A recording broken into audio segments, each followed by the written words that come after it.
Šis raidījums ticis apmaksāts pateicoties Džoisas Maieras kalpošanas draugiem un partneriem. Bet Dievs pārbauda, vai esi Dievam paklausīgs. Neatkarīgi no tā, ko kāds cits tev nodara, ja Dievs ir ar tevi, kas gan spēs būt pret tevi, tas visu izmainīs.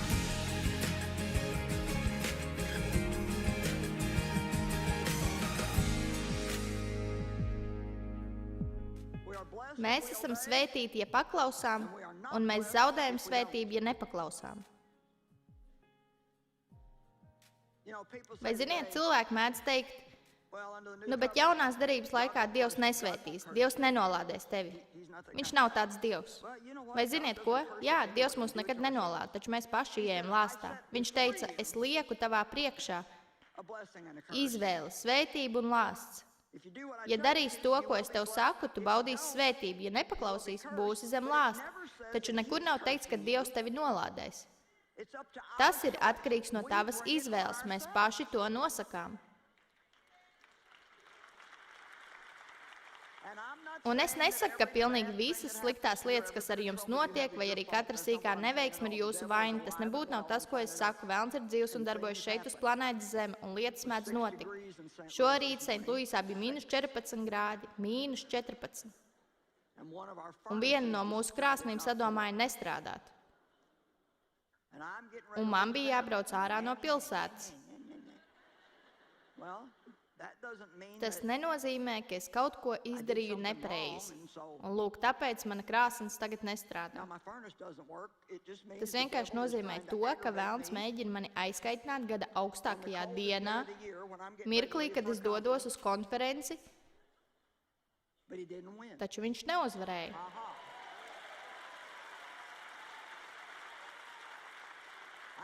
Man bija kaujas plāns. Es uzvilku savu pūkaino mājas džemperi, paņēmu sildītāju, man ir apsildāms krēsls, es to ieslēdzu, iekurināju kamīnu un pavadīju laiku ar Dievu un jutos tik mājīgi, cik vien var justies. Lietas mēdz notikt. Taču ir atšķirības starp šīm lietām un starp to, ka tu zini, ka tavā dzīvē kaut kas nav kārtībā. Un vai ziniet, es biju dzirdējis visas mācības par ticību un mācību par to, kā ticēt Dievam, par šo un par to un vēl par daudz ko. Un vai ziniet, es beidzot, jau pirms daudziem gadiem man vienkārši nācās pateikt, vai zini ko, Dievs? Man tas vienkārši nestrādā. Kas par lietu? Es jūs izaicinu prasīt Dievam, kas nav kārtībā jūsu dzīvē, un tad skatieties, ko viņš jums pateiks. Nu taču. Dievs, kas manā dzīvē ir nepareizi? Vai zināt, ko viņš pateica man? Nu, tu vienkārši esi patmīlīga. Viss tavā dzīvē grozās tikai ap tevi, visas tavas lūkšanas ir tikai par tevi un par to, ko tu vari dabūt. Wow! Ja tu gribēsi paklausīt un paklausīsi, tu baudīsi zemes svētību. Jesajas 1:19. Ādams un Ieva vienā mirklī viņi bija kā plūstošas upes, taču jau nākamajā viņi bija kā aizbērta sakas. Kas notika? Ļoti vienkārši, viņi bija nepaklausīgi. Ādams un Ieva bija brīvi, viņi izbaudīja Dieva nodrošināto dzīvi, izbaudīja Dievu un izbaudīja viens otru.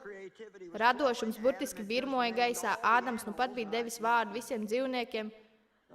Un vai ziniet, kukaiņi vien jau ir kāds miljards, es nezinu, kā viņš to dabūja gatavu. Nu, izklausās jau forši, un Ādams deva vārdu visiem dzīvniekiem. Ziniet, tur bija vairāk par 3 vai 4.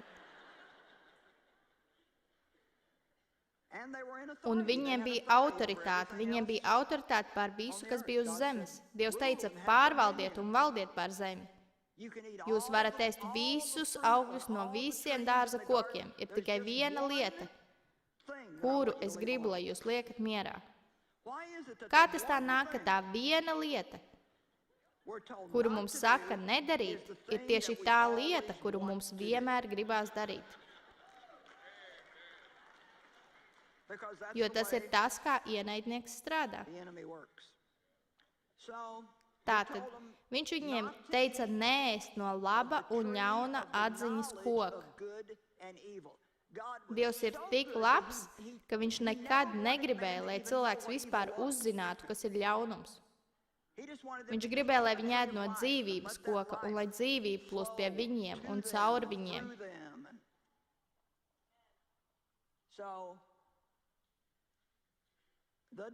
Un velns, cik daudz no jums zina, ka velns ir reāls? Viņš nav tikai Halloween tēls.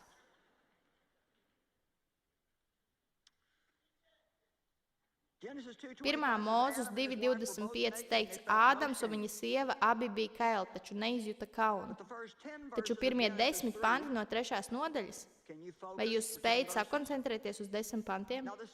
Bet čūska bija visviltīgākā no visiem lauka zvēriem, ko Dievs tas kungs bija radījis. Tā teica sievai, neiedomājies, ka velns ar jums nerunās, jo viņš to darīs. Tas, kas jums ir jāiemācās, ir runāt pretī.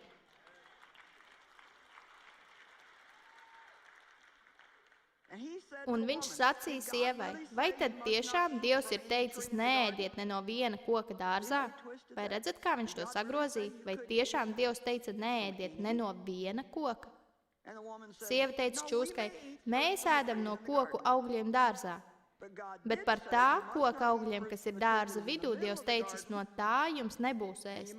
Nedz to aiztikt, citādi jūs mirsiet. Un lūk arī meli. Tad čūska teica sievai, jūs mirt nemirsiet. Čūska teica, lūk, šis arī bija pagrieziena moments. Priekš Ievas un tad priekš Ādama un pēc tam arī priekš mums visiem. Viņai vajadzēja sacīt, tu melo. Tas nav tas, ko teica Dievs. Dievs teica, jūs nedrīkstat no tā ēst. Bet Dievs zina. Vēlnam patīk apmelot Dievu. Bet Dievs zina, ka tanī dienā, kad jūs no tā ēdīsiet, jūsu acis atvērsies un jūs būsiet kā Dievs zinādam labu un ļaunu. Dievs kaut ko attur no manis, ko velns ieteica ēst. Dievs cenšas mani atturēt no kaut kā laba. Es varētu būt tāda kā viņš. Tas arī ieveda Luciferu nepatikšanās. Es pacelšu savu troni augstāk par Dieva troni. Es būšu kā visu augstais. Un sieva redzēja, ka koks ir labs, lai no tā ēstu, un ka tas, jo tīkams acīm un iekārojams, ka dara gudru. Un viņa ņēma no tā augļiem un ēda, un deva arī savam vīram, kas bija ar viņu, un viņš ēda. Ļaujiet man paskaidrot šo situāciju. Ieva ir tā, kuru vaino pie visas šīs situācijas. Bet ļaujiet man jums atgādināt, ka Ādams bija ģimenes galva.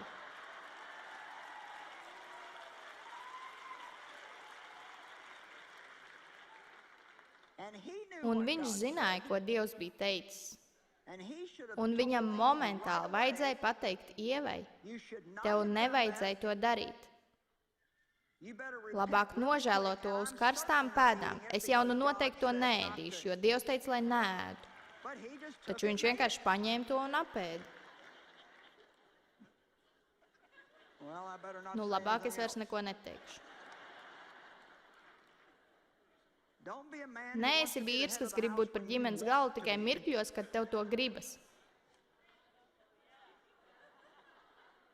Taču mirkļos, kad jāuzņemas atbildība, tu pat negribi neko kopēju ar to. Eju tālāk, jau eju tālāk.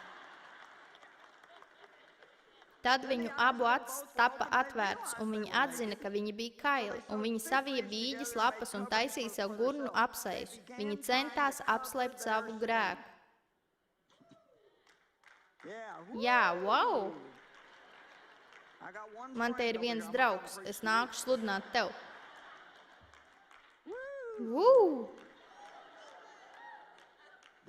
Tad viņi sadzirdēja Dieva tā kunga balsi, kas dārzā staigāja dienas vēsumā. Tad cilvēks un viņa sieva paslēpās starp dārza kokiem, Dieva tā kunga priekšā, jo viņi baidījās. Un te nu tas ir. Ja mēs darām to, ko Dievs mums ir teicis nedarīt, tad mēs gribam slēpties no Dieva. Un mēs sākam baidīties, un bailes valda mūsu dzīvē. Jona nepaklausīja Dievam. Tā kunga vārds nāca pār Jonu, Amitaja dēlu. Celies un dodies uz lielo pilsētu Ninivi, norāj to un paziņo, ka tās ļaunie darbi jau ir nonākuši mana vaiga priekšā, bet Jona cēlās, lai bēgtu no tā kunga vaiga, gribēdams nokļūt Taršišā, un ja jūs ieskatīsieties kartē, tad tā ir precīzi pretējā virzienā no tās vietas, uz kuru Dievs viņam lika iet. Es domāju, cik daudz cilvēku iet pilnīgi pretējā virzienā tam, uz kurien Dievs viņiem teicis iet. Varu derēt neviens no klātesošajiem. Varbūt daži no cilvēkiem, kas neiedrošinās nākt uz draudzi, bet skatās pa televīziju.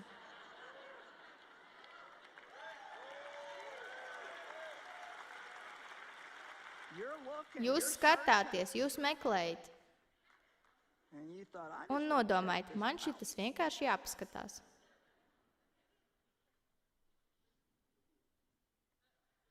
Dodies uz lielo pilsētu Ninivi, norāj to un paziņo, ka tai tās ļaunie darbi jau nonākuši mana vaiga priekšā, bet Jona cēlās, lai bēgtu no tā kunga vaiga, gribēdams nokļūt Taršišā un nonāca līdz Jafai. Tur viņš atrada kuģi, kas taisījās ceļā uz Taršišu, samaksāja braucamo naudu un iekāpa kuģī, kam viņš bija jāaizved uz Taršišu, projām no tā kunga acīm. Tad tas kungs lika pūst uz jūras lielam vējam, drīz sacēlās vētra, un visiem likās, ka kuģis grims. Pāris minūšu laikā jūs redzēsiet to, ka Jona saka, bija pilnībā izžūs. Bet Dievs sūtīja lielu zivi.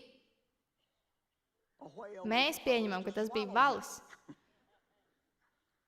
Un viņš teica, kā man tas patīk, es piesaucu to kungu savās bēdās. Reizēm tās bēdas, kas mums notiek, ir dāvana. Nu taču. Jā vai ne? Cik daudz no jums meklēja Dievu un izveidoja ar viņu attiecības tad, kad bijāt iekrituši problēmās? Aha. Cik daudz no jums varētu teikt, ka gandrīz viss garīgais izaugums jums noticis esot nepatikšanās? Vai redzat? Es gan par to šodien nesludinu. Viņš sacīja, es piesaucu to kungu savās bēdās, un viņš atbildēja man, es kliedzu no pazemes dziļumiem, un tu sadzirdēji manu saucienu.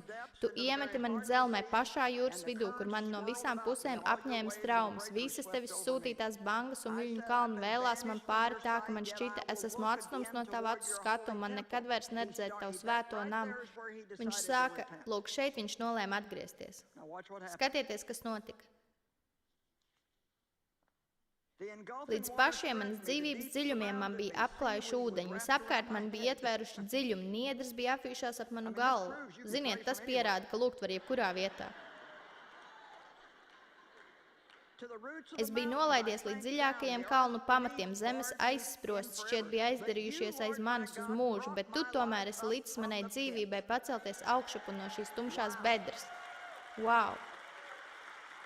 Vai zini, varbūt tu neesi paklausījis Dievam un tev ir tāda sajūta, ka kaut kas tevi ir aprījis un niedras tev apvījušās ap galvu. Taču, ja tu nožēlosi, Dievs tevi atkal paaugstinās un izvilks no tās bedres. Un kad mana dvēsele bija pagurusi baiļu mazdušībā, es atcerējos tevi, ak, kungs, un mana lūgšana nonāca pie tevis tavā svētajā namā.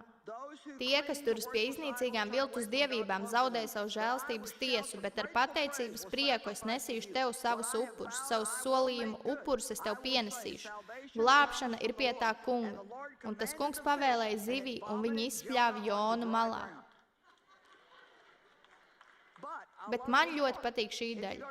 Paskatieties nākamo pantu 3. nodaļa, 1. pants tur teikts, un Dievs teica Jonam, celies un ej uz lielo pilsētu Ninivi. Šī ir mana mīļākā daļa. Viņš būtu varējis izbeigt no tās visas liekās jēzgas. Jo Dievs neizmainīja savu prātu, un viņš arī nemainīs savu prātu attiecībā uz to, ko ir teicis izdarīt tev. Amen. Un re, kur ir vēl viena lieta, kas liks tavai akai aizdambēties. Dzīvošana pagātnē. Jums ir jāatlaiž pagātne. Dievs saka, skaties, es daru ko jaunu.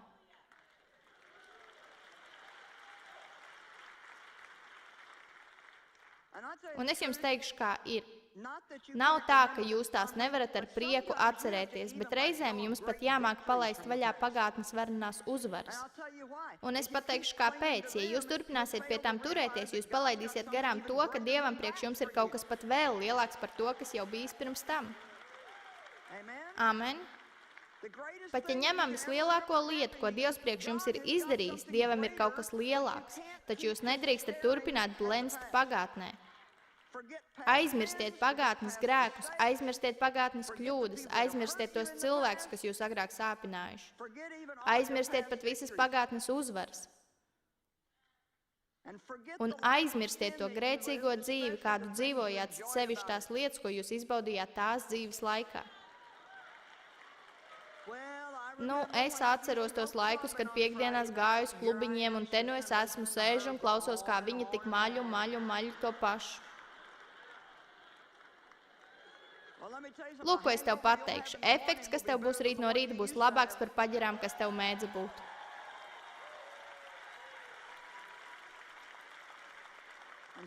Un daži no jums ir tik dziļi Jēzū, ka jūs piecelsieties agri no rīta un nāksiet uz otru raundu.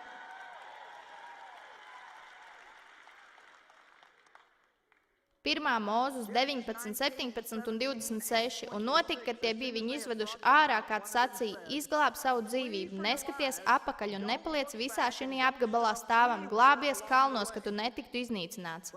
Bet viņa sieva paskatījās apakaļ un kļuva par sāls stabu. Varētu teikt, ka viņas aka tika aizbetonēta. Vai zini, Dieva upe var tecēt tavā dzīvē tikai tad, kad tu ej uz priekšu? Ja mums būtu bijis paredzēts skatīties atpakaļ, mums būtu bijušas acis pakausīt, taču tā nav. Taču. Acis mums ir galvas priekšā, jo mums ir paredzēts skatīties tieši uz priekšu, ne pa labi, ne pa kreisi, un it sevišķi ne uz aizmuguri. Jā, taču. Un viņa paskatījās atpakaļ, jo negribēja atstāt dažas no tām lietām, kas viņai bija tajā dzīvē. Redziet, šīs sesijas beigās mēs dosim cilvēkiem iespēju pieņemt Jēzu par savu glābēju. Un ieklausieties, nesatraucieties par lietām, kuras jums iespējams nāksies atstāt, lai kalpotu Jēzum. Man ir pārāk jautra dzīve. Nē, tev nav.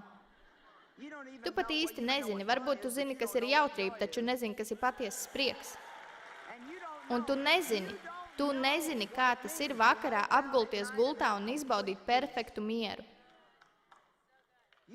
Tu nezini, ko nozīmē tas, ka tev nav jābaidās no nāves. Patiesību sakot, tu gaidi, kad aizies no šejienes. Amen. Varbūt tu domā, ka esi laimīgs, taču patiesībā tu neesi. Un tev nav īsti ar ko salīdzināt līdz mirklim, kad tu atver savu sirdi Kristum un ļauj viņam ienākt. Nekas neliek justies labāk kā iekšējā attīrīšana.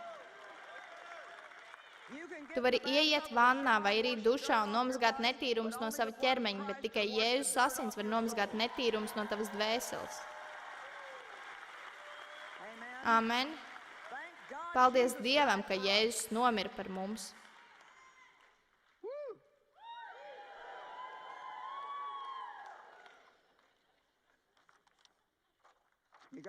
Jums ir jāiet uz priekšu. Nākamais akmens, par ko mēs parunāsim, ir ienaids, ļaunprātība, slikti nodomi, greizsirdība un skaudība. Paskatīsimies, wow! Greizsirdība, skaudība, naids, nepareiza izturēšanās pret citiem, slikti nodomi,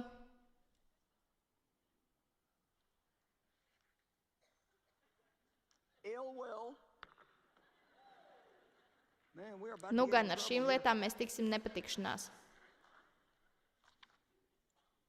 Jāzepa brāļi viņu iemeta tukšā akā, kurā nebija ūdens. Pirmā Mūzes grāmata 37, 23 un 24. Un notika tik līdz Jāzeps pienāca pie saviem brāļiem, tie novilka Jāzepam viņa svārkus, šos svārkus ar piedurknēm, kas tam bija mugurā. Viņiem skauda, ka Jāzepam bija tāds tērps, jo tas bija īpašs tērps, ko tēvs viņam bija darinājis. Viņš bija ģimenes mazulis un mīlulis.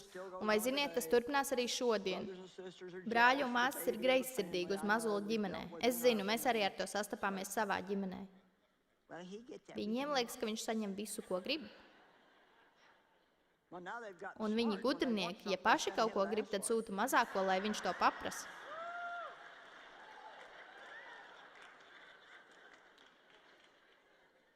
Viņš ir mans mazulis, viņam ir 40 gadi, 1,98 m. Un viņš var mani paķert rokās un nēsāt apkārt. Vai ziniet, vienkārši parasti nav tā, ka tu mīli kādu no saviem bērniem vairāk par citiem, bet tavs mazulis viņš vienkārši ir tavs mazulis. Vai šeit ir vecāki, kas saprot, par ko es runāju?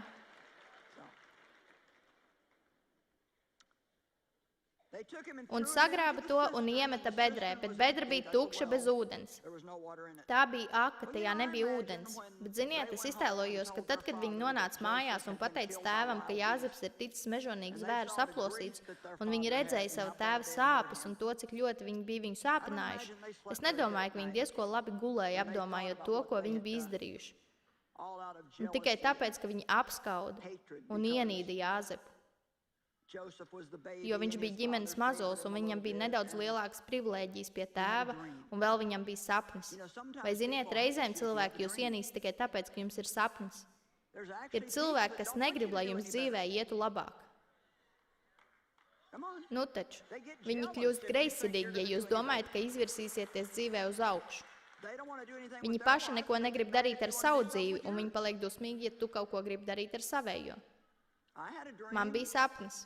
Pēc tam, kad Dievs bija ar mani runājis par kalpošanu, es pazaudēju gandrīz visus savus draugus.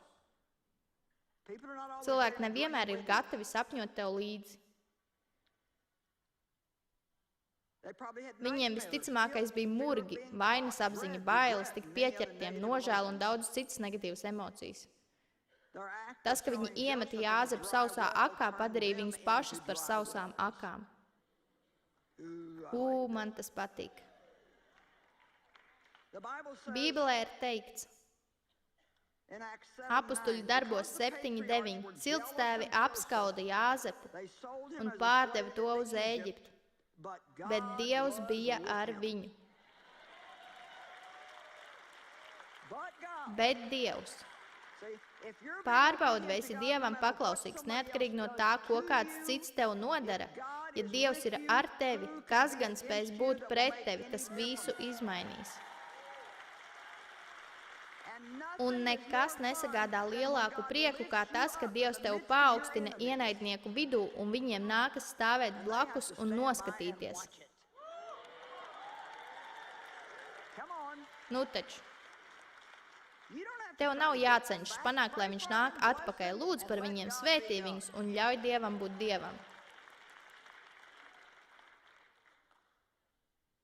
Viņi mēģināja padarīt Jāzepu par vergu, taču viņu grēks paverdzināja viņus pašus. Jeremijas 2:13 ir pateikts kaut kas, kas man ļoti patīk. Tur ir teikts, jo mana tauta ir atļausies divkārtēju grēku. Tie atstājuši mani dzīvā ūdens avotu un izrakuši sev akas, cauras akas, kas nepatur sevī ūdeni. Vai tu kādreiz esi radis saku? Laikam cīst uz jums neatiecas, nu labi. Jūs gribat dzert, jūs jūtat sausumu, un jūsu dzīvē viss ir garām, tādēļ jūs sakat, es zinu, ko es darīšu.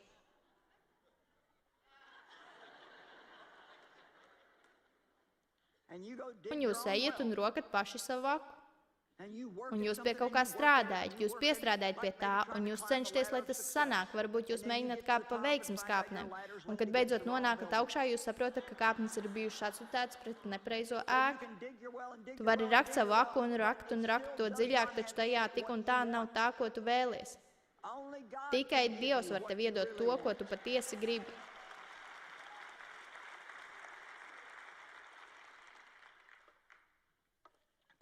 Nu, taču dažas no jums neprecētajām, jūs domājat, oi, ja tik es varētu apprecēties. Jūs 24 stundas dienā lūdzat Dievu, lai viņš jums iedod vīru. Bet pēc tam šeit ir daži cilvēki, kuri ir tikuši pie vīra un labprāt dod to jums.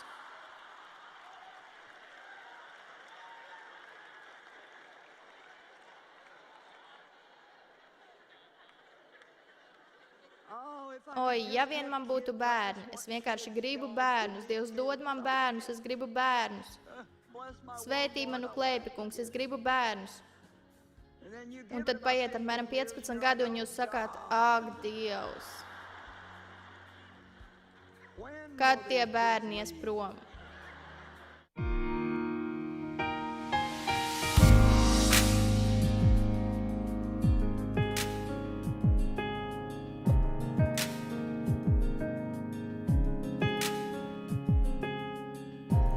Šis raidījums ticis apmaksāts pateicoties Joyces Maiers kalpošanas draugiem un partneriem.